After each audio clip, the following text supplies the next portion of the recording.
Bismillah. Assalamualaikum warahmatullahi wabarakatuh. Alhamdulillah hamdan katsiran thayyiban mubarakan fi kama yuhibbu rabbuna wa yarda. Asyhadu an la ilaha illallah wahdahu la syarika lah. Wa asyhadu anna Muhammadan abduhu wa rasuluh. Allahumma shalli ala Muhammad wa ala ali Muhammad. Alhamdulillahilladzi bi ni'matihi tatimmus shalihat. Insyaallah kita lanjutkan pertemuan kita. Kita masuk di pertemuan yang ke-13 ya. Yaitu kita masih di pembahasan kisah-kisah Nabi. Sekarang masuk di pertemuan yang ke-13. Kita di Nabi yang baru ya, yaitu Dzulkifl ya, Dzulkifl. Halaman 44.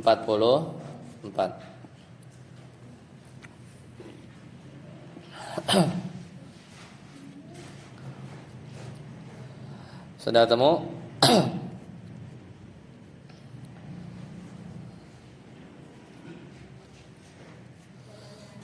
Ya, qala al-musannif rahimahullah, qala al-musannifu, yaitu berkata penulis ya dari kitab ini di halaman 44, yaitu kita masuk ke Dzulkifli. Dzulkifli alaihi salam. Qala al-musannif nasabuhu, nasabnya yudhkarul ba'du annahu bnu Ayyub ya. Sebagian pendapat berkata bahwa Dzulkifl ini adalah anaknya dari Nabi Ayyub alaihi salam. Nasabnya ya, karena di sini enggak ini ya, enggak dijabarkan. Mauliduhu bila dusyami faqad sakana Dimashqa wa 'asha fiha hatta mata. Jadi beliau lahirnya di negeri Syam dan dia menetap di Damaskus dan tinggal di sana sampai wafat. Kaumnya, qaumuhu arsala ila bani Israil. Sama ya, dia kaumnya diutus untuk Bani Israil. Da'watuhu lam yudhkaril Qur'anu syai'an an da'watihi. Jadi termasuk yang jarang ya ceritanya beliau. Jadi dakwahnya di Al-Qur'an tidak menyebutkan apapun ya tentang dakwah beliau. Wafatuhu, wafatnya dia wafat di mana? Di sama ya, Damaskus juga. Tufiya fi Dimashq wa dufina biha. Jadi beliau meninggal di Damaskus dan dimakamkan di sana. Nah, fawaid. Al-awwal summiya bihadzal ism Dzulkifl. Ya, kenapa beliau dinamakan Dzulkifli? Zu al-asmaul khamsah ya. Zu malin ya, abuka, akhuka, zu. Kenapa dinamakan Kifl di sini? Zu itu kan pemilik kan? Kifli pemilik kifl apa? Li'annahu takaffala bi ba'di ta'ati faqama biha ala akmali wajhin. Ya, dia dinamakan Dzulkifl karena beliau menyanggupi. Takaffala ya takafulu. Menyanggupi beberapa ketaatan. Ya. Faqama biha, dan dia melaksanakan ketaatan tersebut ala akmali wajhin, dengan cara yang paling sempurna. Ya walam ketaatannya apa ya? Tapi di sini disebutkan beliau menyanggupi ketaatan. Asani, yang kedua, ikhtalafa fi kaunihi nabiyyan am rajulan salihan warrajihu annahu nabiyyun haitsu dzukira fi zumratil anbiya'i. Qala ta'ala wa Ismaila wa Idrisa wa Dzulkifl kullun minas sabirin ya. Jadi ada perbedaan ya mengenai statusnya beliau, apakah dia seorang nabi atau hanya seorang lelaki yang soleh. Maka pendapat yang rajih bahwa dia adalah seorang nabi. Karena Allah Ta'ala berfirman ya, wa Ismaila wa Idrisa wa Dzulkifl kullun minas sabirin ya. Jadi dan ingatlah kisah Ismail, Idris dan Zulkifli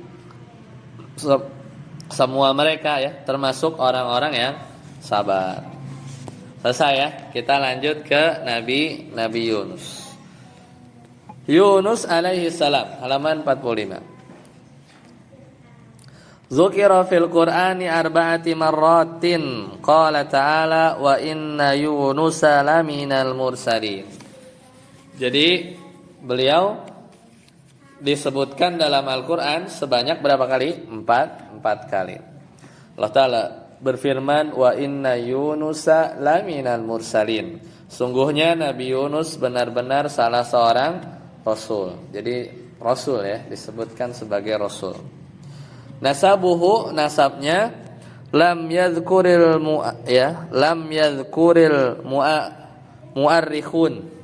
mu'arrikhuna nasabahu wa innama huwa min bani Israil yattasilu nasabuhu ila Binyamin ibn Ya'qub alaihi wassalam. Jadi nasab beliau enggak disebutkan oleh al-mu'arrikhun, para sejarawan ya, para sejarawan. Tidak menyebutkan nasab lengkapnya. Namun yang jelas beliau dari kalangan Bani Israel. Kalau udah Bani Israel, ya udah pasti nasabnya nyambung sampai Nabi Yakub gitulah kurang lebih ya. Sampai Binyamin bin Yakub alaihissalam. Lanjut kemudian mauliduhu. Ya, mauliduhu yaitu kelahiran beliau al-Iraq di Irak.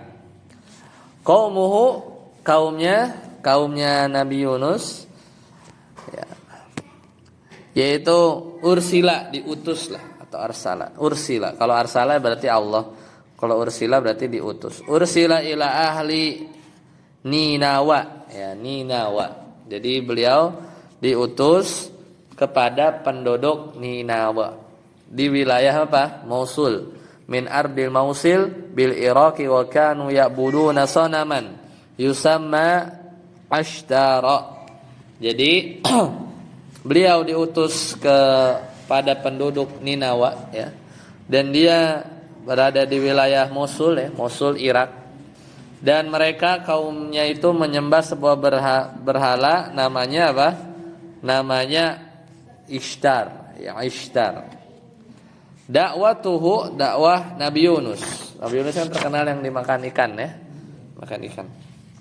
Dakwah beliau, ya kata penulis, kafaha Yunusu min ajli hidayati qaumihi wa audatihi ila ibadatillah falam yastajibu lahu fahadzarahum min adzabillah summa kharaja min bainihim qabla an ya'tiyahul idnu bil khuruj minallahi ta'ala. Jadi beliau berjuang kafaha. Beliau berjuang Nabi Yunus untuk memberi petunjuk hidayah kepada kaumnya dan mengembalikan mereka wa'udatihim ila ibadatillah, untuk menyembah kepada Allah.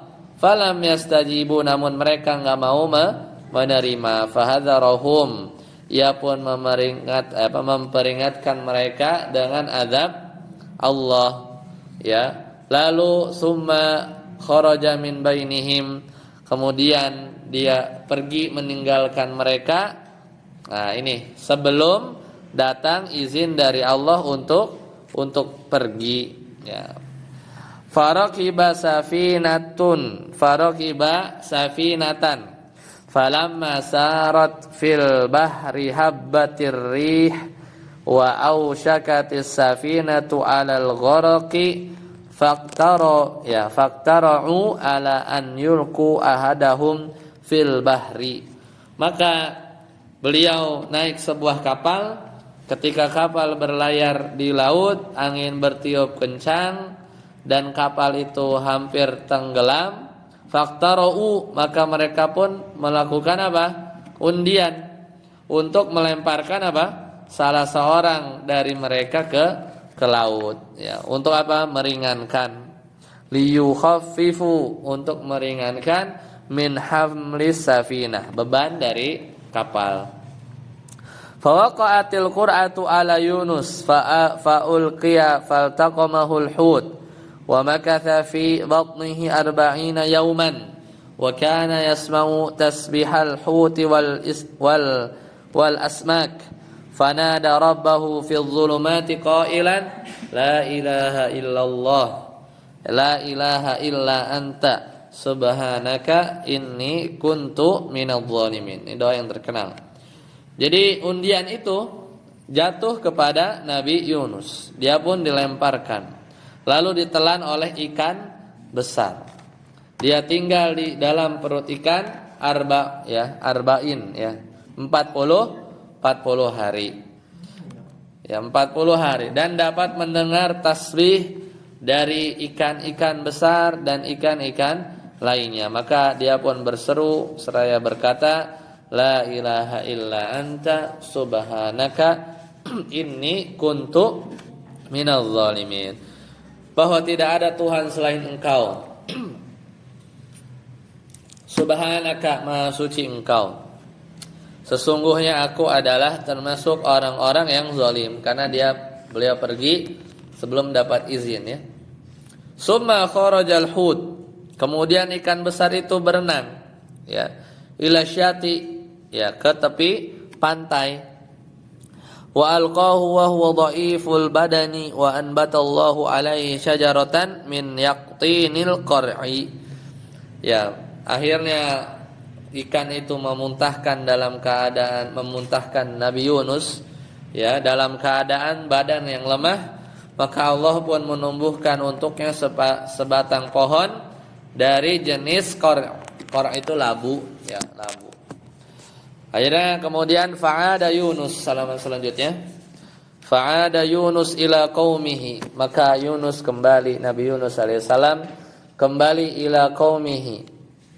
Fawajadahum qad nadimu ala ma fa'alu ma'a nabiyihim wa aminu wa ansalaha haluhum wa qad amana adadun kabirun dzakara ulama'u annahu mi'atun wa ishruna alfan. Jadi ketika Nabi Yunus kembali dan mendapati mereka, jadi mereka nih kaumnya sudah, kaum Ninawa tadi telah menyesali perbuatan mereka terhadap Nabi mereka. Fa'aminu maka mereka beriman. Wan salaha haluhum, dan keadaan mereka insolaha menjadi baik, ya, menjadi baik. Wa qad amana adadun kabirun, maka berimanlah. Disebutkan para ulama ya bahwa yang beriman sampai mi'atun wa ishrun, 100, ishrun 20, ya, 20.000 ya. 120.000 orang. Mi'atun wa ishruna alfan, 120.000. Fawaid, maka faidahnya al-awwal Yunus bin Matta. Matta ini laisa isman li abihi bal huwa ismu ummihi. Nah, ini menarik ya. Matta ini bukanlah nama ayahnya, melainkan nama ibunya. Wallahu alam. Kenapa disebut nama ibu ya? Ya, Matta. Ya, mungkin syariatnya atau gimana ya. Matta ya. Kemudian asani, yang kedua, lam yusamma nabiyyun bismi ummihi illa Yunus bin Matta wa Isa bin Maryam alaihi wassalam. Tidak ada nabi yang dinamai dengan nama ibunya kecuali Yunus bin Matta dan Isa bin Maryam. Ya mungkin, tapi ya wallahualam, kan dia nyambung ya sanad. Tapi kalau Nabi Isa memang enggak ada bapak ya. Kemudian yang ketiga, Yunus huwa Dhunnun sahibul hud. Yunus adalah Dhunnun. Dhunnun itu adalah sang pemilik ikan yang besar. Kemudian yang keempat, Ar-Rabi, qala ba'dul ulama, sebagian ulama berkata, fi inbatil qar'i, yaitu berkaitan dengan penumbuhan ya pohon labu, ya pohon labu, alaihi hikamun jammatun minha anna waraqahu fi ghayatil nu'umati wa katsirun wa dhalilun wa la yaqrabuhu dzubabun wa yu'kalu thamaruhu min awwali tulu'ihi ila akhirih ni'an wa matbukhan bikisrihi wa bibazrihi aidan. Jadi pohon labu itu banyak hikmahnya. Kenapa harus pohon labu? Di antaranya daunnya sangat lembut, ya. Kemudian lebat, rindang. Serta labu itu enggak didekati oleh lalat, ya. Buahnya dapat dimakan. Buah labu itu bisa dimakan min awwali tulu'ihi, sejak awal tumbuh ila akhirihi, sampai matang. Jadi awal tumbuh sampai matang dia bisa dimakan. Wa matbukhan, mau itu begitu pula baik mentah atau dimasak, ya. Mentah atau dimasak. Wa bi bazrihi aidan wa fihi nafrun katsirun wa taqwiyatun lidimaghi wa ghairi dzalik. Dan juga kulitnya dan bijinya dan di dalamnya banyak manfaat. Di antaranya dapat menguatkan otak, ya, wa ghairi dzalik, dan sebagainya. Jadi labu, ya, khasiat buah labu. Ya, selesai kisah Nabi Yunus. Selanjutnya ke Nabi Daud, ya, Daud, ya, alaihissalam. Qala al-musannif Daud alaihissalam, yaitu kisah Nabi Daud alaihissalam. Nabi Daud dzukira fil Qur'ani fi 16 mawdi'an. Nabi Daud itu disebutkan dalam Al-Qur'an ada berapa? 16. Ya, 16 tempat. Ya, 16 tempat. Nasabuhu, nasabnya siapa? Nasab Nabi Daud huwa Daud bin Isha bin Uwaid bin Abir bin Muslimuna ibn Nahshuna ibn Uwayna Diba ibn Irama ibn Hasruna ibn Farasa ibn Yahuda ibn Yaquba ibn Ishaq ibn Ibrahim alaihissalam. Jadi Nabi Daud, nah ini nasabnya agak jelas, ya. Daud bin Isha bin Uwaid bin Abir bin Muslimun bin Nahshun bin Uwainadib bin Iram bin Hasrun bin Faras bin Yahuda, ya, bin Yaqub. Nah, ini Bani Israel, ya. Bin Ishaq bin Ibrahim. Jadi Nabi Daud, ya, Bani Israel. Kemudian selanjutnya mauliduhu, kelahiran beliau biladus Syam, di Syam. Qaumuhu, ya, yaitu kaumnya ursila ila Bani Israel, sama, diutus untuk kaum Bani Israel.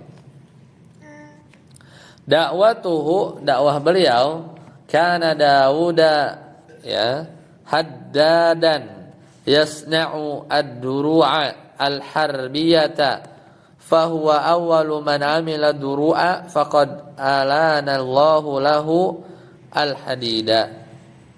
Jadi Nabi Daud itu adalah haddad. Haddad itu apa? Pandai besi, ya, yang membuat baju zirah. Zirah itu baju untuk perang. Dan dia adalah orang yang pertama yang membuat baju perang. Karena Allah telah apa? Melunakkan. Alanallahu lahul ahdid. Allah melunakkan besi, ya, Allah melunakkan besi.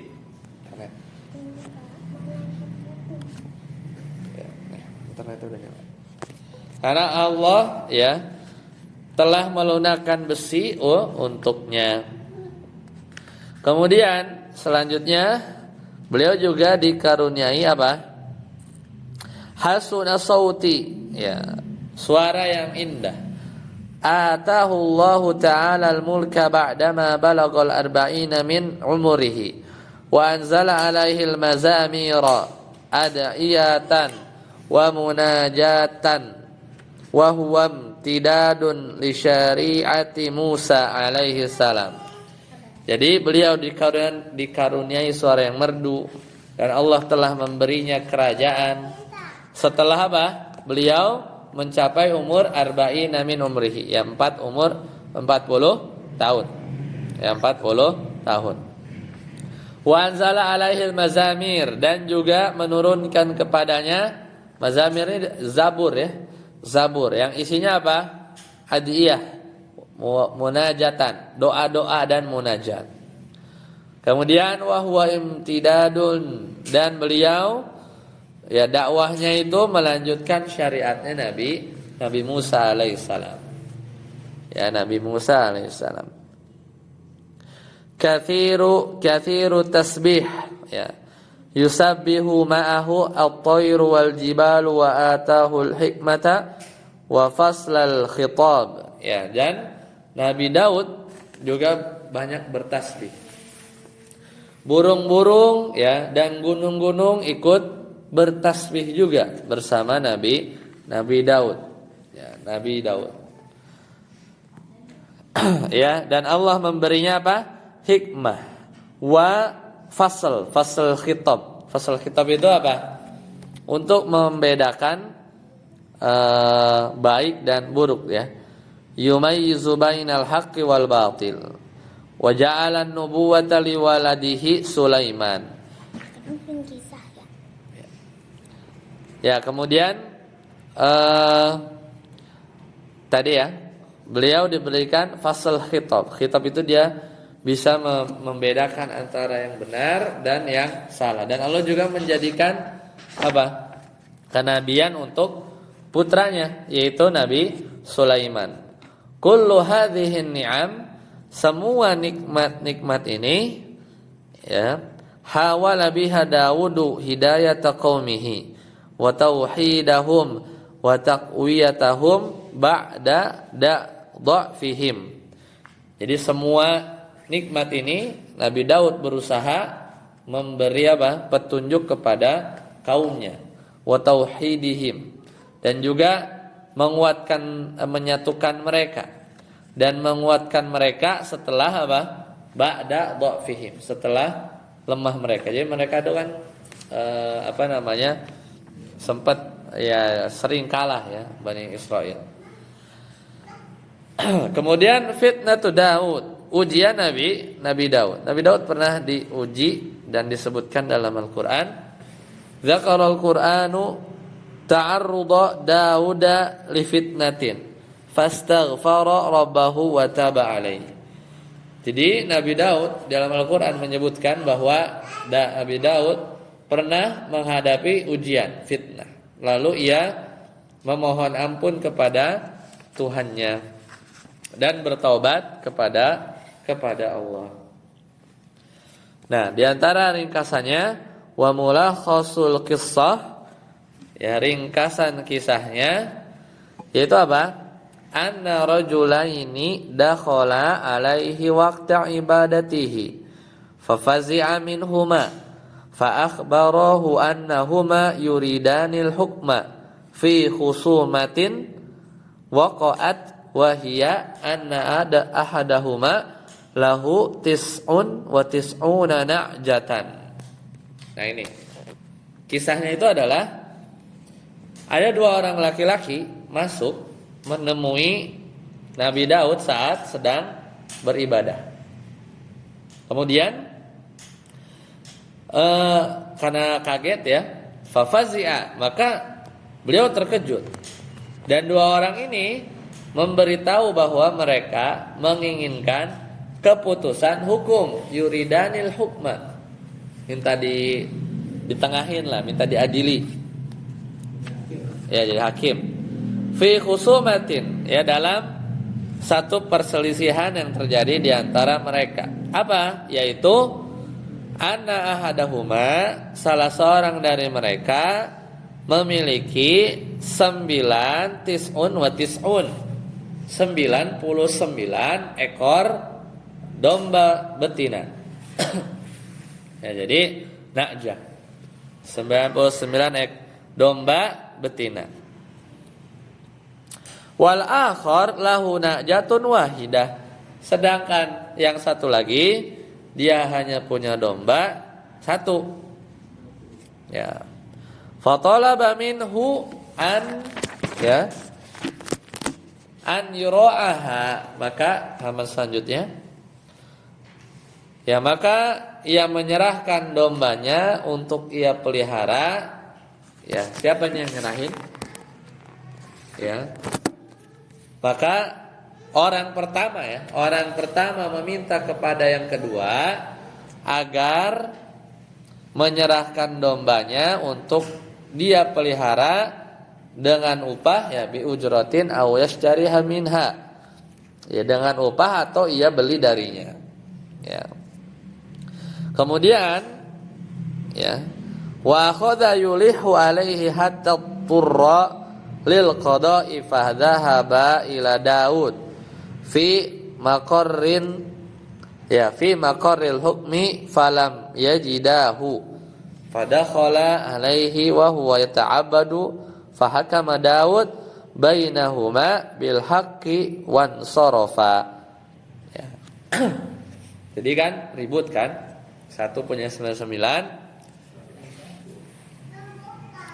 satu punya satu ya, dan dia terus mendesaknya sampai keduanya apa? Terpaksa mencari keputusan hukum. Maka fadhahaba ila Daud, maka dia datang ke Nabi Daud di tempat pengadilannya, makro ya. Mereka tetapi ya dia enggak falam yuja ya yajidahu, maka dua-duanya enggak ketemu ya. Nabi Daud di istilahkan di apa? Pengadilan ya. Fadakhala, maka beliau dua-duanya ini datang ya. Kemana? Ya, alaihi wa huwa yata'abbadu, dan mereka menemukan Nabi Daud sedang beribadah, sedang ibadah. Fahakama Daud, maka akhirnya Nabi Daud pun memberikan keputusan bainahuma bil haqqi wan sarafa, yaitu memberikan keputusan yang adil di antara mereka, lalu mereka keduanya pergi.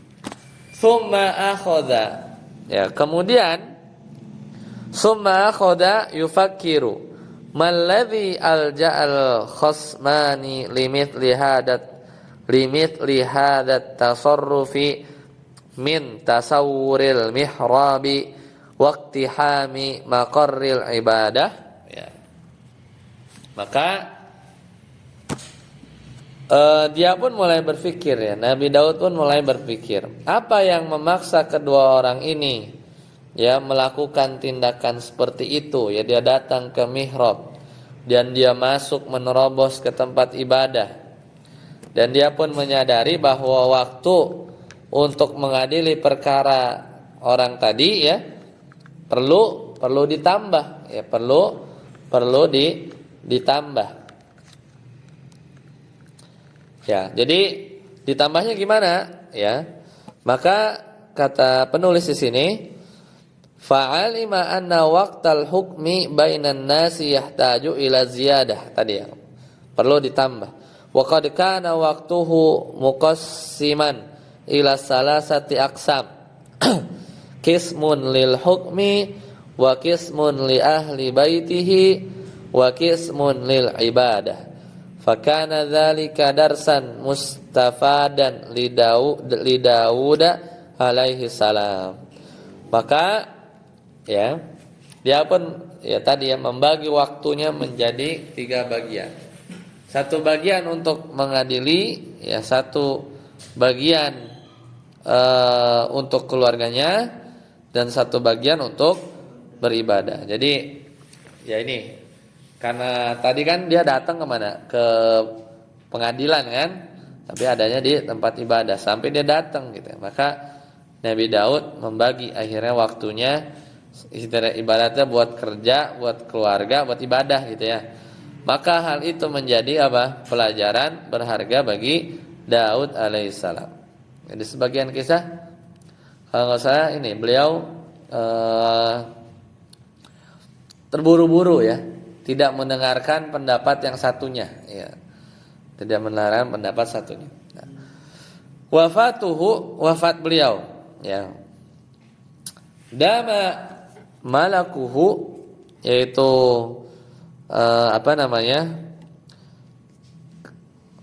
kerajaannya, ya. Malak, kerajaan beliau itu berlangsung arba'ina aman, 40 tahun. Summan taqala ila rabbih, kemudian beliau berpulang kepada Allah Subhanahu wa taala. Wa umruhu sab'atun wa sab'una aman. Ya, pada usia 77 tahun. Wa qila mi'ah, ada yang mengatakan 100 tahun. Ya, 100 tahun. Faidah, apa faidahnya? Kita bisa ambil. Daudu indana nabiyun walaysa malikan kama inda ahlil kitab.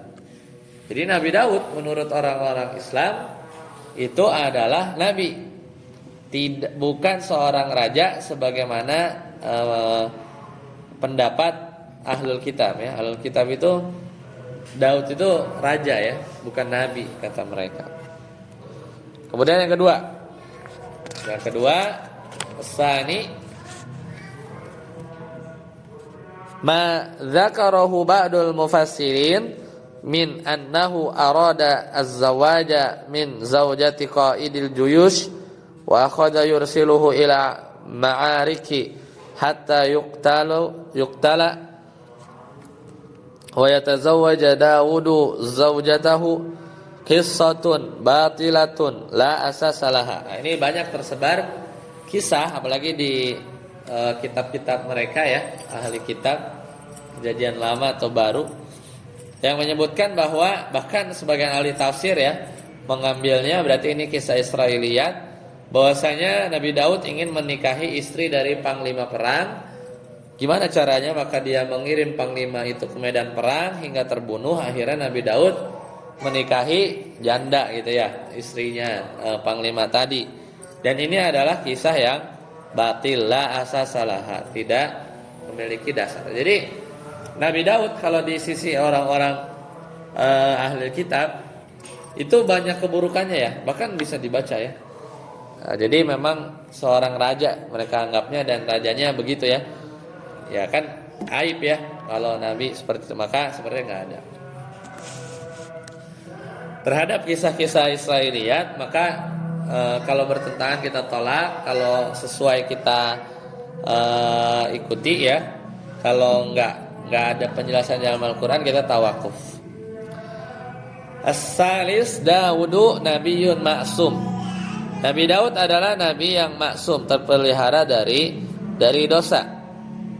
Fama yunsabu ilaihi minartikabil kabairi kadzibun waftira'un min kalamihi kun lil yatimi kal abi rahimi wa'lam annaka kama tazra'u kadzalika tahsudu ya zari as-sayyiati anta tahsudu syaukaha wa hasakaha.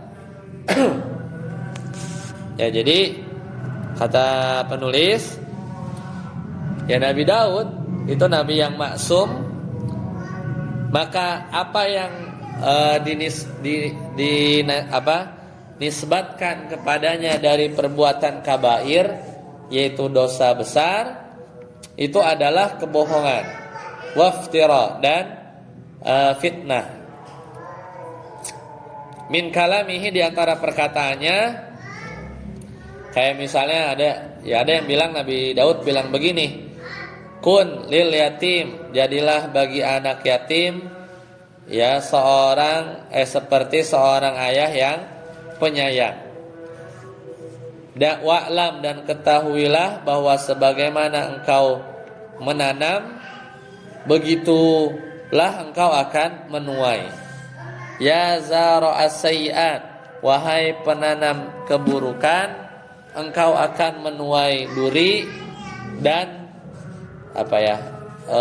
duri onak, ya, atau duri atau onak, ya. Kemudian Nabi Daud, ya, ini diantara sebagian mereka, ya, bilang apa? La ta'idanna akhaka bima la tunjizuhu lahu fa inna dzalika adawatun bainaka wa bainahu. Jadi janganlah engkau menjanjikan kepada saudaramu apa yang tidak dapat engkau tepati, ya. Karena hal itu akan menimbulkan permusuhan antara engkau dan dia. Jadi ini perkataan yang dikutip, tapi sebelumnya ya ada juga banyak kebohongan atau riwayat yang menyatakan Nabi Daud ya berkata perkataan-perkataan yang lain. Ini perkataan-perkataan bijak aja ya, ini perkataan bijak kan maknanya benar ya. Seperti itu. Ya, selesai kisah Nabi Daud alaihissalam.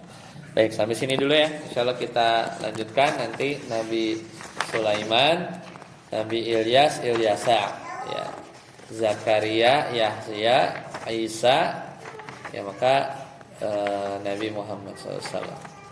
Baik, sampai sini dulu kita cukupkan. Subhanakallahumma bihamdika, asyhadu an la ilaha illa anta, astaghfiruka wa atubu ilaik.